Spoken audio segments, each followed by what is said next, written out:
নমস্কাৰ, মই পলাশ বৰা। মই এজন সমৰ কলাৰ প্ৰশিক্ষক।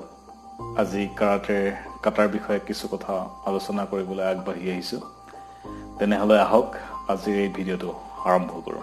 কাটাত আত্মৰক্ষাৰ বাবে ব্লক, আক্ৰমণৰ বাবে পাঞ্চ, কিক, আঁঠুৰ প্ৰহাৰ, কিলাগুটি প্ৰহাৰ আদি সকলো মিশ্ৰণ কৰি এটা কাটা বনোৱা হয়। এই কাটাসমূহৰ ভিতৰত যুদ্ধৰ প্ৰণালীসমূহ সোমাই থাকে। কাটা প্ৰথম সদায় ৰক্ষাৰ ডিফেন্সৰ পৰা আৰম্ভ হয়। কাটা বহুতো আছে, ষ্টাইল অনুসৰি কাটা অলপ বেলেগ বেলেগ হয়। কাটা কৰিলে শৰীৰৰ শক্তি বৃদ্ধি হয়, হৃদয় শক্তিশালী হয়, ষ্টেমিনা বাঢ়ে, ভৰিৰ বেলেঞ্চ বাঢ়ে, মেদবহুলতা নাইকিয়া হয়, শৰীৰ মজবুত হয়, ৰোগ প্ৰতিৰোধক ক্ষমতা বাঢ়ে আৰু নানা কাৰণত লাভৱান হয়। এটা কাটা যদি সম্পূৰ্ণ মনোযোগ দি সম্পূৰ্ণ দেহৰ জোৰ প্ৰয়োগ কৰি কৰে তেতিয়া বহুতো ষ্টেমিনা প্ৰয়োজন হয়। কাটাৰ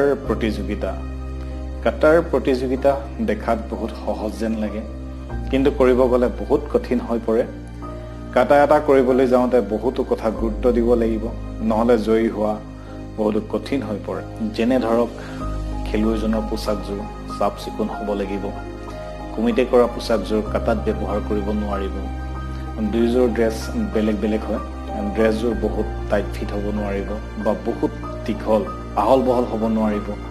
বেল্টডাল মাৰোঁতে ধ্যান দিব লাগিব যাতে দুইটা মূৰ সমান হয়। বেল্ট ওখ চাপৰ হ'ব নোৱাৰিব, বেল্ট বহুত দীঘলো হ'ব নোৱাৰিব আৰু বহুত চুটিও হ'ব নোৱাৰিব। প্ৰতিযোগীয়ে কোনো ধাতুৰ বস্তু পিন্ধিব নোৱাৰিব, যেনে খাৰু, আঙঠি, চেইন আদি। চশমা পিন্ধি খেলিব নোৱাৰিব। কণ্টেক্ট লেন্স পিন্ধি খেলিব পাৰিব, কিন্তু সেইটো নিজৰ দায়িত্ব। যদিহে এনেধৰণৰ কিবা ৰেফাৰী জাজে দেখা পায় তেতিয়া 1 মিনিট সময় দিব সেয়া ঠিক কৰি ল'বলৈ। যদি 1 মিনিটত ঠিক কৰি ল'ব নোৱাৰে তেনেহ'লে খেলৰ পৰা বাহিৰ হ'ব লাগিব। কাটা কৰোঁতে খেলুৱৈগৰাকীৰ ষ্টান্স চাব, তেওঁ যিটো ষ্টান্স কৰিছে সেইটো শুদ্ধ হয় নাই, কৰোঁতে তেওঁৰ বেলেঞ্চ খেলি মেলি হৈছে নেকি, তেওঁৰ উশাহ নিশাহ শুদ্ধ হৈছে নাই, তেওঁ কিক পাঞ্চ মাৰিছে এফালে আৰু চাইছে এফালে, সেইটোও ভুল হ'ব। কিমান জোৰ দি কৰিছে, কিমান স্পীডত কৰিছে সেয়া সকলো চাই যিজন খেলুৱৈ আনজনতকৈ ভাল কৰিব তেওঁক বিজয়ী ঘোষণা কৰা হয়। যদিহে কোনো এজন প্ৰতিযোগিতাত আৰু এইকেইটা ভুল কৰে তেতিয়া তেওঁক অযোগ্য ঘোষণা কৰি আনজনক বিজয়ী ঘোষণা কৰে। যেনে ধৰক কাটাৰ নাম ক'লে কিবা এটা, আকৌ কৰিলে কিবা এটা, কাটা কৰাৰ আগত আৰু যদি শেষত কাটা কৰাৰ পাছত বৌ নকৰে বা মূৰ নোদোৱাই, কাটা আধা কৰি ৰুই দিয়ে, কাটা কৰি জাজৰ গাত লাগি গ'লে বা গাৰ পাৰ হৈ গ'লে, কাটা কৰি থাকোঁতে বেল্ট খোল খাই পৰি গ'লে, যদিহে ৰেফাৰী জাজৰ নিৰ্দেশ অমান্য কৰে তেতিয়া তেওঁক ডিছকুৱালিফাই কৰি দিয়া হয়। আনজন প্ৰতিযোগীৰ তুলনাত যদি কাটা আপুনি ভাল কৰিছে তেতিয়া কিছুমান ভুল হ'লে ক্ষমা কৰি দিয়ে। সেইবোৰত কেতিয়াও নাৰ্ভাছ হ'ব নালাগে। যেনে সামান্য বেলেঞ্চ ইফাল সিফাল হ'লে, পাঞ্চ মাৰোঁতে, ব্লক কৰোঁতে অকণমান খেলি মেলি হ'লে, বেল্টডাল অলপ ঢিলা হৈ গ'লে তেতিয়া ক্ষমা কৰি দিয়ে। কাটা কৰিবলৈ যাওঁতে ধ্যান দিব লাগে যাতে নিজৰ কনফিডেন্স ফুল থাকে, মুখখনত কোনো যাতে দুৰ্বলতা দেখা নাপায়। ৰোৱা ষ্টাইল, খোজকঢ়া ষ্টাইল সকলো স্মাৰ্ট হ'ব লাগিব। নিজকে এজন যুঁজাৰু বুলি ভাবিব লাগে। কাটাৰ প্ৰতিযোগিতাত নমাৰ আগতে নিজকে ভালদৰে তৈয়াৰী কৰি ল'ব লাগে।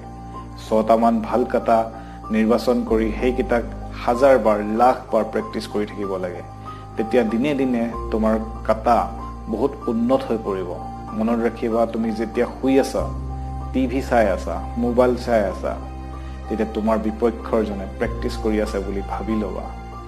সেইজন ভাৰততে হওক, আমেৰিকাতে হওক, লণ্ডনতে হওক, জাপানতে হওক প্ৰেক্টিচ কৰি আছে বুলি ভাবি ল'ব লাগে। শেষ বিন্দু ঘাম থকালৈকে প্ৰেক্টিচ কৰিব লাগে।